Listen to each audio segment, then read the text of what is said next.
Hello दोस्तों, welcome है आपका हमारे यूट्यूब चैनल में। पेंशनर्स, फैमिली पेंशनर्स और कर्मचारियों के लिए आज मैं बहुत ही बड़ी और बोल सकते हैं कि बहुत ही इम्पोर्टेंट खबर लेकर आया हूं। डी और डीआर जुलाई 2024 का महंगाई भत्ता और महंगाई राहत तय हो चुका है।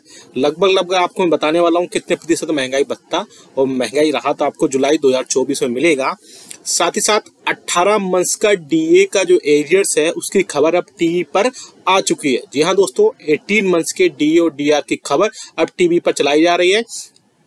उसमें क्या सारा अपडेट है आपके लिए। अब 18 मंथ्स के डीए डीआर का जो एरियर्स है उसका रास्ता खुलता हुआ नजर दिखाई दे रहा है, क्योंकि 18 मंथ्स की अब खबरें जो है टीवी पर भी आने लगी हैं। टीवी पर भी उसका प्रपोजल के रिगार्डिंग बहुत सारी चीजें अपडेट्स हुई हैं। साथ ही साथ एक बड़ा लेटर जो है कैबिनेट सेक्रेटरी को लिखा गया है।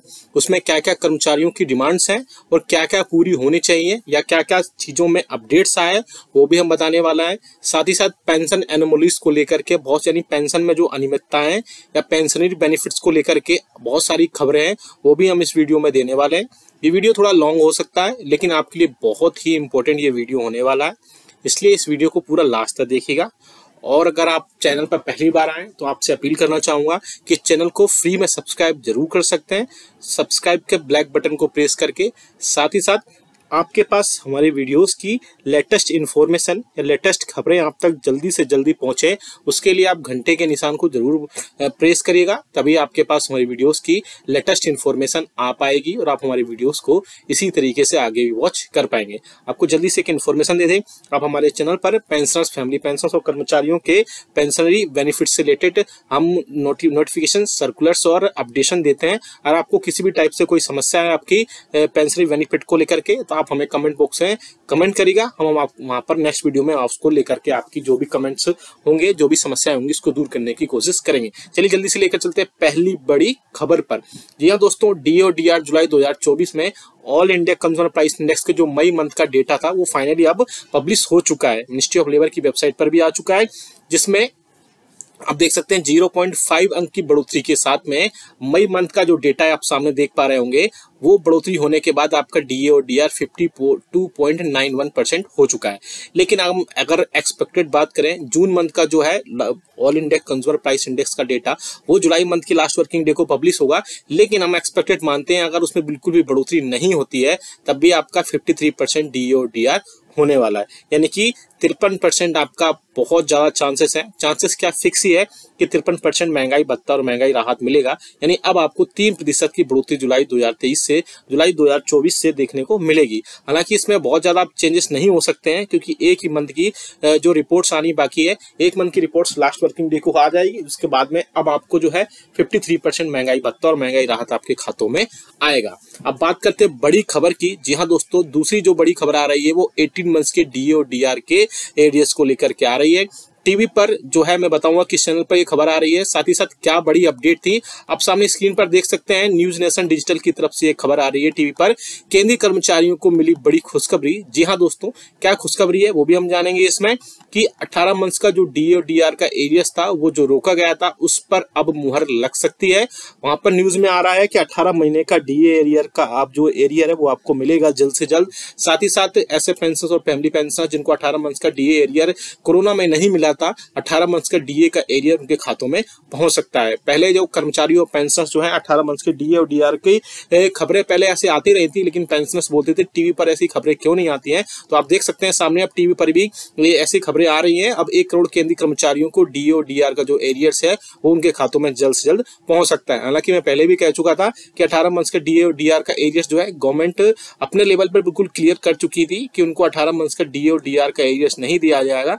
लेकिन अब जो न्यूज में ऐसी चीजें आने के बाद फिर से कर्मचारियों की एक होप जाग गई है कि क्या वाकई में 18 मंथ्स का डीए और डीआर का जो एरियर्स है वो उनके खातों में आएगा। तो मुझे भी लगता है आपको भी लगना चाहिए साथ ही साथ कि 18 मंथ्स का डीए और डीआर को जो एरियर्स है वो आपके खातों में जरूर आना चाहिए। तो आप हमें कमेंट करके बताएगा कि आपका 18 मंथ्स का डीए और डीआर का एरियर्स के रिगार्डिंग आपके क्या डिस्कशंस है। नेक्स्ट खबर जो आप देख सकते हैं, मिनिस्ट्री ऑफ फाइनेंस के डिपार्टमेंट ऑफ एक्सपेंडिचर के E5 ब्रांचेस जो है एक लेटर लिखा गया है मिस्टर शिव गोपाल मिश्रा को, जो उसकी सेक्रेटरी है स्टाफ साइड NCJCM के, जिसमें पेंशन को लेकर के डिस्कशन होने के चलते एक मीटिंग इंपॉर्टेंट रखी गई है 15 जुलाई 2024 को मंडे को, जिसमें बोला गया है कि you are requested to kindly attend the same along with the other representatives of the staff side NCJCM। यानी कि जो भी पेंशन से रिलेटेड उनकी जो भी सिस्टम्स हैं, पेंशनरी बेनिफिट्स को लेकर के जो भी हैं, उसमें जो फाइनेंस सेक्रेटरी है उनके चेयरमैनशिप में एक मीटिंग रखी गई है 15 जुलाई 2024 को मंडे को। उसके बाद में वहां पर जो भी अपडेट्स आएंगे वो दे दिए जाएंगे और ये बड़ी मीटिंग मानी जा रही है क्योंकि इसमें बहुत सारी चीज़ों पर एक डिस्कशन अच्छा हो सकता है, जिसके बाद में कर्मचारियों और पेंशनर्स को बहुत सारी चीज़ें देखने को मिल सकती है। वहाँ पर NCJCM जो भी अपने पॉइंट्स रखेगी वहाँ पर सभी पेंशनर्स को बहुत ज़्यादा फायदा देखने को वहाँ पर मिल सकता है।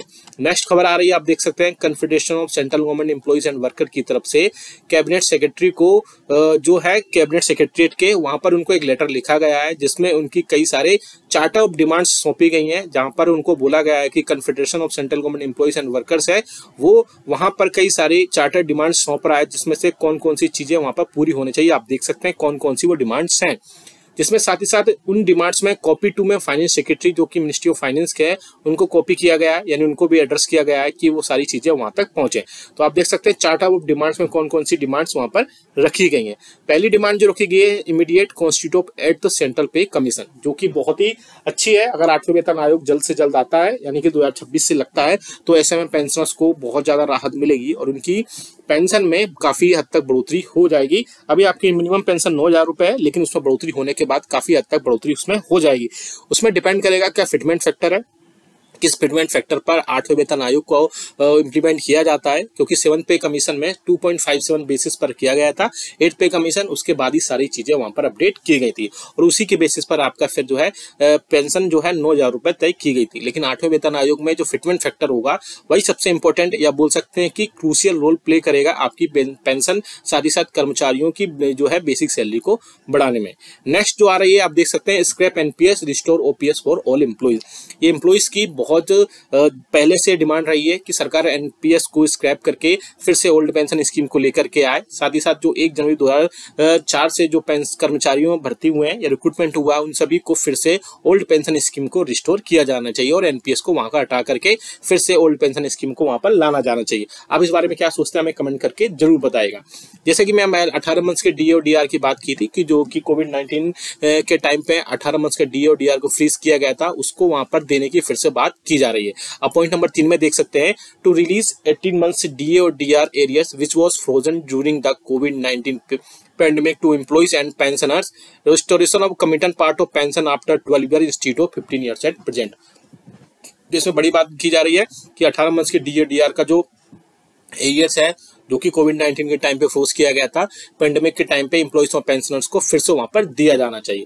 साथ ही साथ एक और इम्पोर्टेंट आप देख सकते हैं यहाँ पर लेटर है, इम्पोर्टेंट यहाँ पर अपडेट दी गई है कि जो कम्यूटेशन पार्ट है पेंशन का वो वहां पर जो है 15% है, उसके 15 साल है, उसकी जगह पर 12 साल पेंशन का कम्यूटेशन होना चाहिए। क्योंकि कम्यूटेशन को लेकर के पहले भी पेंशनर्स और कर्मचारी परेशान रहे हैं इस चीज को लेकर के कि कम्यूटेशन का जो पार्ट है पेंशन का वो 15 साल की जगह 12 साल या 10 साल तक होना चाहिए, ना कि 15 साल। इस पर क्या जवाब आता है वो हमें कमेंट करके जरूर बताएगा आपका। साथ ही साथ जो कंपनसेट बेसिस है उस पर जो 5% की सीलिंग है उसको हटा करके फिर से जितने भी डिसीज्ड एम्प्लॉइज हैं या जो एक्सपायर हो जाते हैं एम्प्लॉइज उनकी जगह पे 100% अपॉइंटमेंट दी जानी चाहिए। ये भी एक अच्छा डिसीजन हो सकता है गवर्नमेंट का। आगे आने वाले पॉइंट नंबर 5 में आप देख सकते हैं fill up all vacant post of all cadres in departments, stop outsourcing and contractualisation in government departments. तो आप देख सकते हैं कि जो वैकेंसी जितनी भी खाली है सारे कैडर्स में डिपार्टमेंट्स में उन सबको वहां पर भर्ती की जानी चाहिए। आगे आप देख सकते हैं इसमें फेडरेशंस और यूनियंस को लेकर भी कई सारे अपडेट दिए गए हैं। साथ ही साथ जो कैजुअल एम्प्लॉइज है उनको, कॉन्ट्रेक्चुअल लेबर्स है, GDS एम्प्लॉइज हैं उनको भी इक्वल पे के पर सारी चीजें रखी जानी चाहिए, जो कि ऑटोनोमस बॉडीज के सेंट्रल गवर्नमेंट एम्प्लॉइज में जो भी सारी चीजें वहां पर अलाउंसेस और भत्तेस वगैरह जो सारी उनकी बेसिक वगैरह होती है उन सबको चीजें वहां पर की जानी चाहिए। तो 7 बड़े इसमें चीजें हैं, 7 बड़े डिमांड्स हैं कर्मचारियों की, जो कि एसोसिएशन और फेडरेशन लगातार सरकार से इसमें बातचीत कर रहे हैं। तो आप हमें कमेंट करके बताएगा कि आपको इनमें से सबसे पहले कौन सी डिमांड पूरी होती दिखाई दे रही है, या फिर आपके हिसाब से इनमें से कौन सी डिमांड सबसे पहले पूरी होनी चाहिए। इसके अलावा पेंशनर्स के लिए 18 मंथ्स का DA और DR के रास्ते अभी काफी खुल सकते हैं, क्योंकि अभी बजट सेशन स्टार्ट हुआ है। तो बजट सेशन में जो है सभी लोगों ने अपने अपने प्रपोजल से गवर्नमेंट को भेजे हैं। अब देखते हैं मिनिस्ट्री ऑफ फाइनेंस की तरफ से या वित्त मंत्रालय की तरफ से क्या क्या चीजों पर अपडेशन मिलता है, साथ ही